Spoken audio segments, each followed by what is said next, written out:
Shalom, salam sejahtera dalam kasih Kristus. Selamat pagi saudara, hari ini adalah minggu pertama di bulan September tahun 2020. Saya berharap saudara semua yang nonton atau Gereja Kristen Protestan Injili Indonesia, jemaat yang terkasih, mengalami kasih karunia Tuhan terus. Dan saya berdoa bahwa setiap saudara yang menyaksikan ini mengalami kasih karunia Tuhan. Amin. Kita akan naikkan satu pujian bersama kami, anak kami yang laki-laki Elia, dan anak kami yang perempuan Maria, dan saya sama Marap Syauta.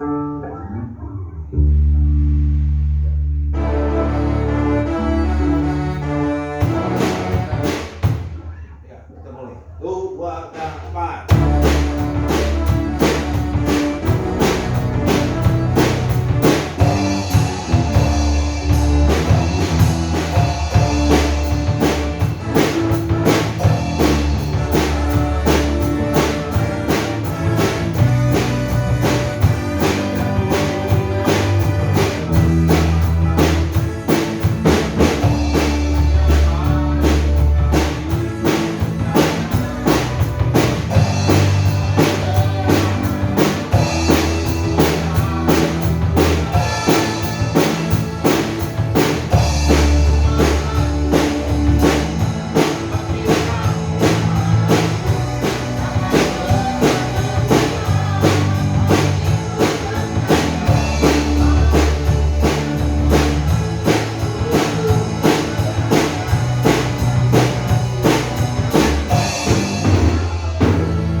Indah tiada tara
urapi hamba-Mu Tuhan, agar bisa sampaikan Tuhan isi hati-Mu.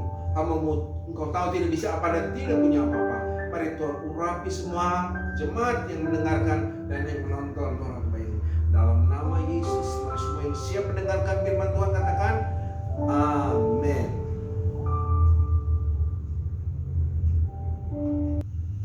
Ya, shalom, salam sejahtera dalam kasih Kristus, saudara. Ini adalah bulan September, minggu pertama, tanggal 6. Nah, di bulan September tahun 2020 kita akan mulai kembali. Kalau minggu yang lalu, saudara, kita sudah belajar bagaimana cara merenungkan firman Tuhan, dibantu dengan pertanyaan. Berkat apa, saudara, dosa apa, dan kita harus bertobat dari dosa apa, dan kita komitmen melakukannya setiap hari.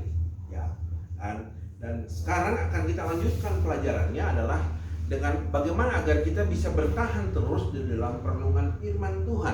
Apa sih yang harus kita kerjakan selama ini, saudara? Sehingga hari-hari kita tidak hanya merenungkan firman Tuhan, ada tindakan. Nah, tindakan ini bisa dibantu dengan firman Tuhan pada minggu hari ini, saudara. Kita buka firman Tuhan dari Ulangan, saudara. Mari kita lihat Ulangan 6 ayat 1-9. Berkata demikian, saya akan bacakan buat saudara. Kalau saudara buka firman Tuhan di rumah, mari kita baca sama-sama. Dikatakan begini, kasih kepada Allah adalah perintah yang utama. Inilah perintah, yakni ketetapan dan peraturan yang aku ajarkan kepadamu atas perintah Tuhan Allahmu untuk dilakukan di negeri kemana kau pergi untuk mendudukinya, supaya seumur hidupmu engkau dan anak cucumu takut akan Tuhan Allahmu dan berpegang pada segala ketetapan dan perintahnya yang kusampaikan kepadamu, dan supaya lanjut umurmu.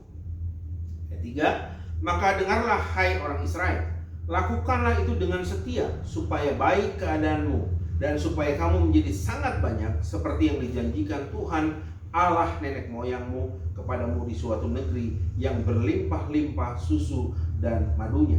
Dan 4, dengarlah hai orang Israel, Tuhan itu Allah kita, Tuhan itu Esa.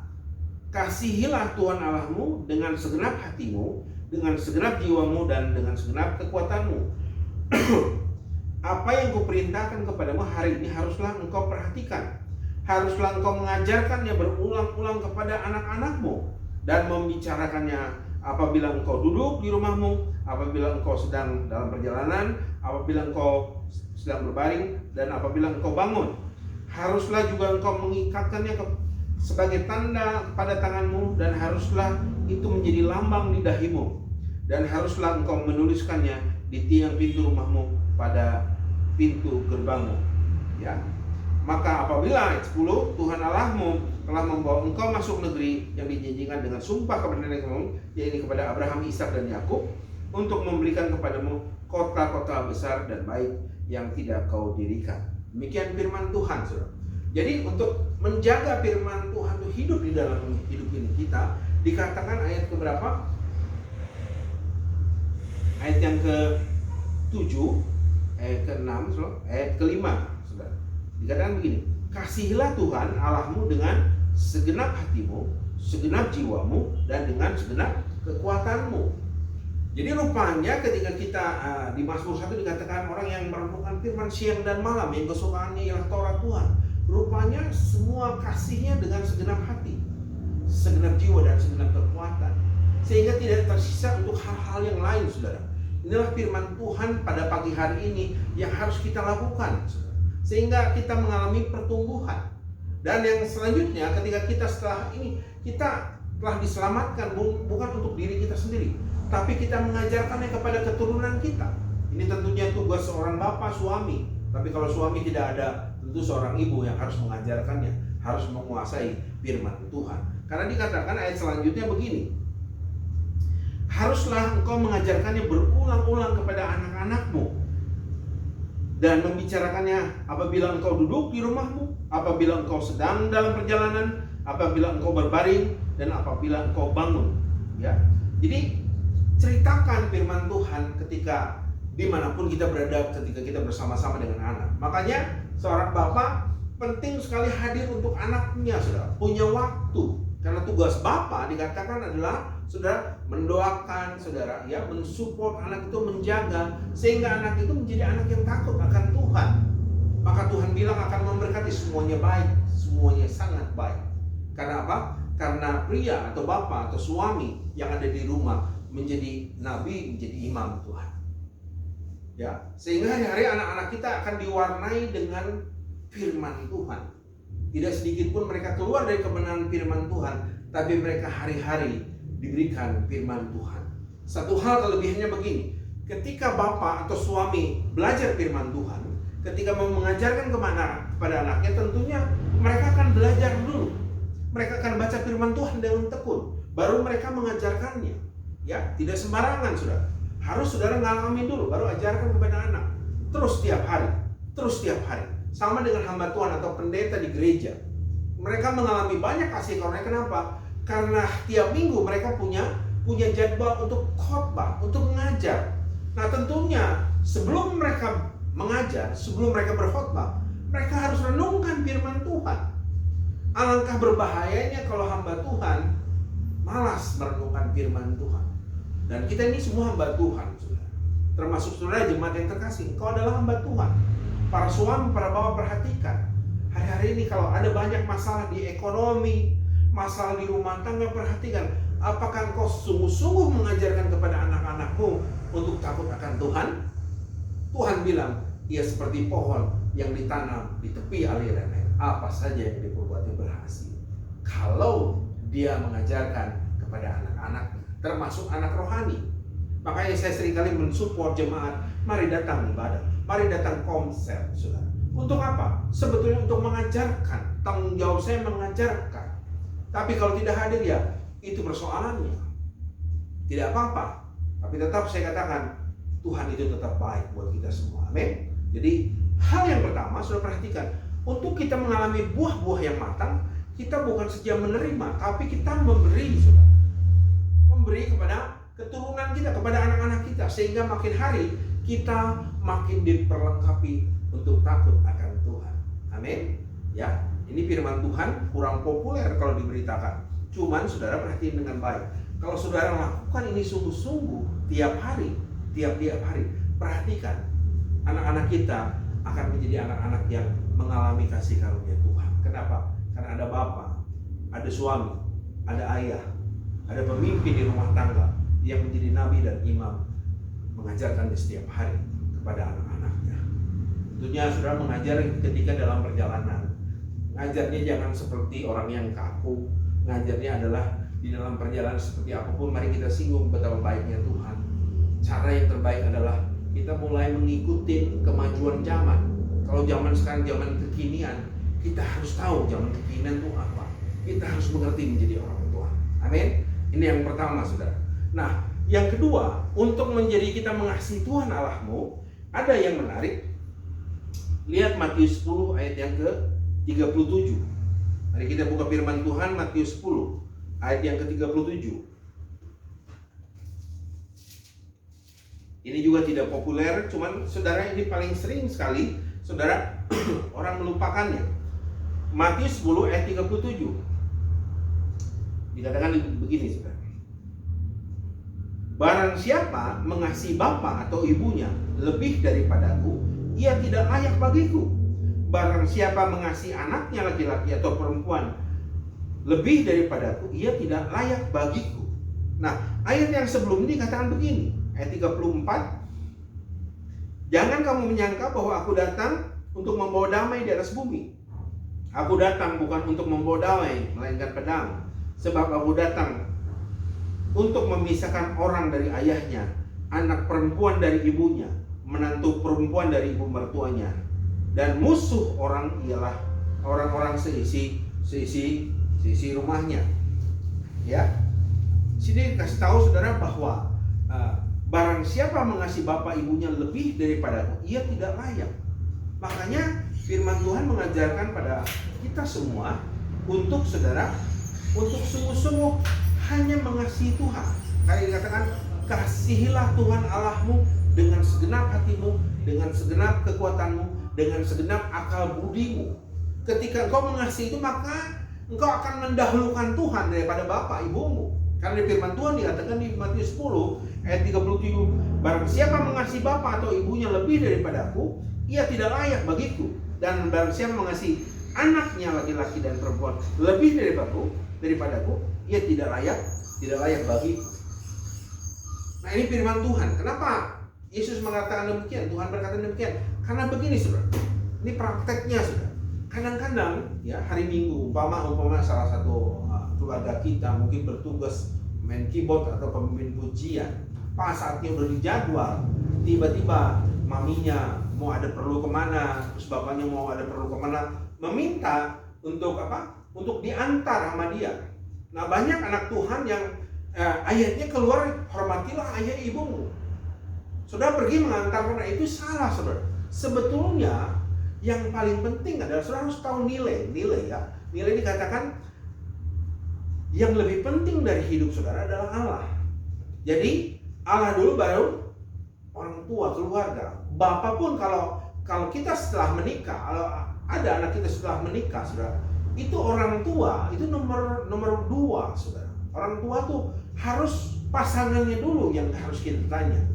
Harus kita tanya suami atau istri kita, gimana? Kita boleh nggak mengantar dia? Harus tanya, kenapa? Karena saudara setelah menikah, kalau telah menikah itu berbeda, saudara. Apalagi masalah keuangan. Kalau anak mengasih uang sama orang tua, itu pasangannya harus tahu. Karena sudah menikah, itu berbeda sekali ketika anak itu masih tinggal di orang tua. Ya, jadi dikatakan kasihilah Tuhan Allahmu dengan segenap. Artinya di sini dikatakan, kalau engkau lebih mengasihi bapamu, ibumu lebih daripada aku, engkau tidak layak. Banyak kejadian seperti ini, saudara. Ya, demi hanya untuk menghormati orang tua, mereka rela meninggalkan ibadah. Mereka rela meninggalkan gereja. Mereka rela meninggalkan doa. Karena mereka pikir, hormatilah ayah ibu. Kita harus hormat dong. Apa kata dunia kalau kita tidak mengantar orang tua? Saudara, kita bisa mengantar orang tua, tapi kita harus setel ketika kita tidak ada jadwal, kita tidak sedang ibadah, ya. Itu diatur sedemikian rupa sehingga orang tua pun akan diterangi oleh kebenaran yang engkau praktekkan firman Tuhan. Ini memang sedikit berat, tetapi kalau saudara belajar melakukan kebenaran ini, nah makanya Tuhan bilang, kalau kau tidak mengasihi dengan segenap, maka kasih akan Bapa tidak ada lagi. Ya, bahkan dikatakan di Matius 6 ayat 21, di mana hartamu, di situ hatimu. Di Matius 6 ayat 21 dikatakan begini, karena di mana hartamu berada, di situ juga hatimu. Tadi yang kedua adalah orang tua, yang ketiga adalah harta, saudara. Ya, demi hanya untuk mengeruk keuntungan, saudara rela meninggalkan gereja, rela meninggalkan ibadah, rela meninggalkan persekutuan yang seharusnya sudah dijadwal. Ini hati-hati, saudara. Jadi ketika kita bertumbuh di dalam Tuhan, hal-hal yang harus kita lakukan adalah mulailah mengasihi Tuhan dengan segenap.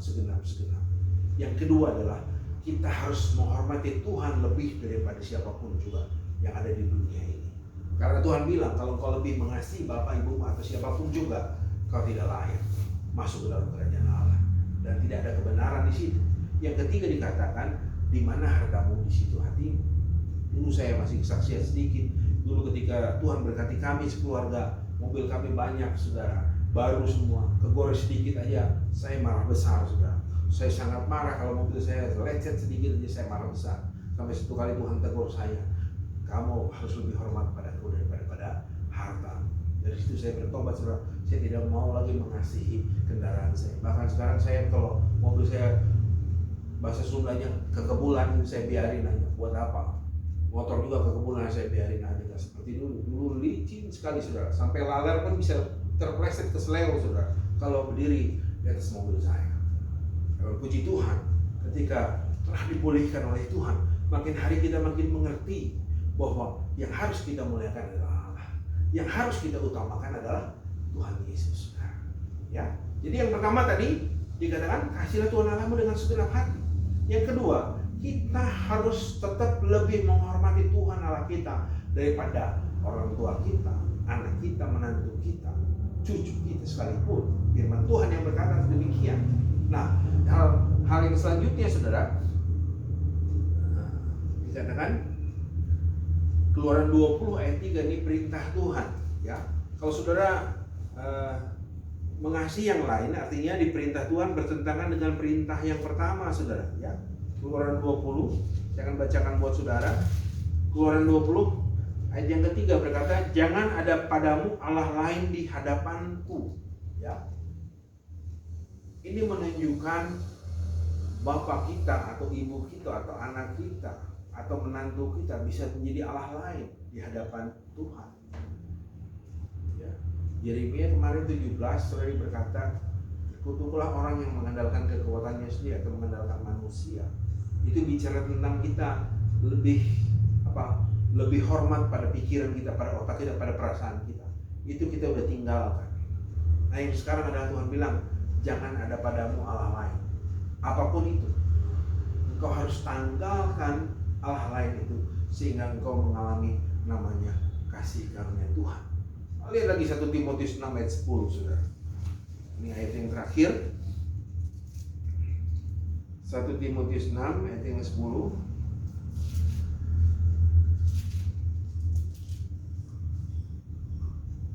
Katakan begini, karena akar segala kejahatan ialah cinta uang. Sebab oleh memburu uanglah beberapa orang telah menyimpang dari iman dan menyiksa dirinya dengan berbagai-bagai duka. Matius 6 ayat 33 berkata, carilah kerajaan Allah, maka semuanya akan diberikan kepadamu. Termasuk uang itu. Nah anak-anak Tuhan, walaupun dia tahu ayat itu, walaupun itu di luar kepala dia ingat, tetap saja ketika saatnya ibadah, saatnya komsel, saatnya dia berani tinggalkan kepercayaannya kepada Tuhan hanya demi untuk mengejar uang, cinta akan uang. Kita butuh uang tentunya, tetapi cinta akan uang sudah dikatakan akar dari segala kejahatan. Makanya ketika saudara dapat berkat, gereja mengajari persepuluhan, ya, gereja mengajari tentang persembahan, saudara pergunakan dengan baik persepuluhan. Kalau engkau berikan kepada Tuhan 10% saja ya ke gereja. Nah, yang 90 itu kalau engkau tidak kelola dengan baik dan benar, maka bulan berikutnya, sudah saya kasih tahu, engkau tidak akan memberikan lagi yang 10% seperti kemarin. Karena saudara mungkin mengalami salah dalam pengelolaan keuangan. Itu makanya pentingnya kita mengasihi Tuhan. Tuhan ajarin kepada kita, berilah maka akan diberi. Berilah maka akan diberi. Perpuluhan adalah lambang dari pagar. Kalau kita punya sawah satu petak, itu pagar yang Tuhan taruh, Tuhan jaga. Tuhan akan menghadir belakang pelahap. Nah, saudara harus memberi apa? Sawah itu apa? Dengan taburan, saudara. Benih, berilah. Maka kalau sawah itu ditanamin padi, 3 bulan kemudian saudara akan diberi, yaitu panen padi yang luar biasa. Inilah kebenaran firman Tuhan pada pagi hari ini. Biarlah ini bisa menguatkan iman saudara, menumbuhkan kekuatan saudara. Ingat, praktek firman Tuhan ini saudara butuh sungguh-sungguh sama Tuhan. Saya seringkali kasih tahu, tidak bisa setengah-setengah. Ini harus sungguh-sungguh. Saya serius saudara berkata tentang ajaran ini. Karena kalau kita setengah-setengah, maka firman Tuhan atau Alkitab yang saudara baca, janji-janji Tuhan yang dijanjikan tidak akan bisa tergenapi dalam kehidupan saudara dan keluarga. Jadi hal yang pertama, kasihilah Tuhan Allahmu dengan segenap hati. Yang kedua tadi, saudara harus lebih hormat sama Tuhan daripada sama orang tua, sama anak, sama cucu, sama menantu. Yang ketiga dikasih tahu tadi, jangan sudah cinta uang. Ya, kalau sudah cinta akan uang, akar segala kejahatan adalah cinta akan uang. Mulai hari ini, mari kita tanggalkan semuanya, sehingga hari-hari kita mengalami kasih karunia Tuhan. Lihat kalau Tuhan berkarya, ya. Lihat Ishak di masa kesulitan, di masa kesusahan, malah tambah kaya dia, malah tambah diberkati. Tuhan suruh berkati. Tanam, malah panen yang luar biasa. Kami pun demikian, saudara. Kami merasa di masa-masa COVID-19 pandemi, justru sebaliknya, kami mengalami banyak kasih karunia Tuhan.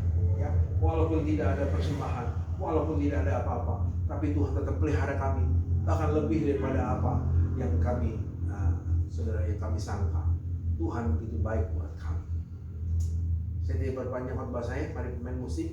Siapkan hati kita untuk kita tutup ibadah dengan satu pujian.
Setiap jemaat Tuhan, mari lawat hati mereka, lembutkan hati mereka. Ini adalah masa-masa susah COVID-19. Biarlah kita melihat kepada Tuhan, biarlah kita melihat, membuka mata rohani kita. Jangan kita terus saja tinggal di dalam kegelapan. Mari buka mata rohanimu, mari lihat betapa baiknya Tuhan buat kita semua. Dan aku berdoa setiap yang menyaksikan khotbah ini Tuhan, Kalau kau sungguh-sungguh lihat, kau akan mengalami pertumbuhan kerohanian yang lebih besar. Tuhan bilang, kalau kau mencari kerajaan Allah dahulu, maka semuanya yang dicari orang-orang itu ditambahkan kepadamu. Untuk itu kita nggak usah khawatir lagi. Kalau Tuhan Yesus berkata, ketika dia terangkat ke surga, segala kuasa di surga dan di bumi telah diserahkan kepada. Maka itu saudara yang terkasih, berdoa buat setiap jemaat Tuhan. Mau teringat pada keluarga Susi, Chandra Pangaribuan, keluarga Bang Elisha Tuhan. Berdoa buat keluarga Kiki Hendrawan juga. Berdoa buat Tumpal Sinaga, berdoa dalam nama Yesus, kau lawan satu persatu mereka yang menyaksikan khotbah ini. Bahkan semua Tuhan, berdoa juga buat Kobi Ming Tuhan, kami melawat dalam nama Yesus dan Tuhan. Berkati lawat Tuhan dalam nama Yesus Tuhan, sehingga mengalami kasih karunia Tuhan hari-hari ini Tuhan. Terima kasih Bapak. Berdoa Tuhan buat setiap rekan-rekan kami, bahkan Tuhan jemaat Tuhan, Pak Simon, Tuhan Andri Tuhan, bahkan Johan dan Eksal, berdoa dalam nama Yesus, bahkan semua yang tidak kami sebutkan, lawat Tuhan, agar mereka hari-hari terus mengandalkan Tuhan.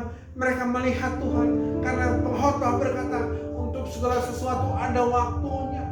Dari tahun ke tahun kita mungkin begitu-begitu terus, tapi satu waktu ada waktunya Tuhan panggil kita, dan itu tidak akan bisa kita hindari.